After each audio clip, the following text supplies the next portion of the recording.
Welcome back. Today we're going to master task 1 of the CELPIP speaking test, giving advice. You'll have 30 seconds to prepare and 90 seconds to speak.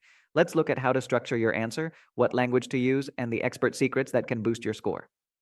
In this task, you'll see a short situation where someone needs advice. For example, a friend deciding between two jobs or places to live. Your job is to speak directly to that person and give clear, friendly, and practical suggestions.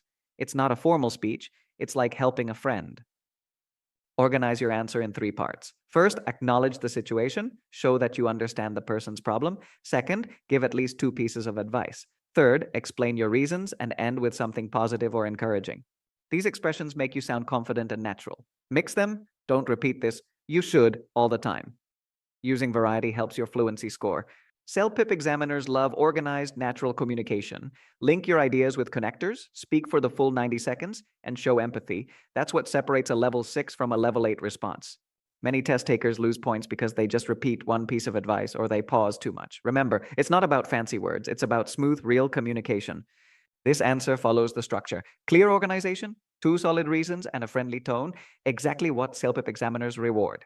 Practice exactly like the real test. 30 seconds to plan, 90 seconds to speak. Record yourself, check your timing, and keep improving. Speak as if you were helping a friend. That's the secret to sounding natural and confident. In our next video, we'll explore task 2, talking about a personal experience. You'll learn how to organize your story and use natural language to impress the examiner. Keep practicing, and I'll see you in the next lesson.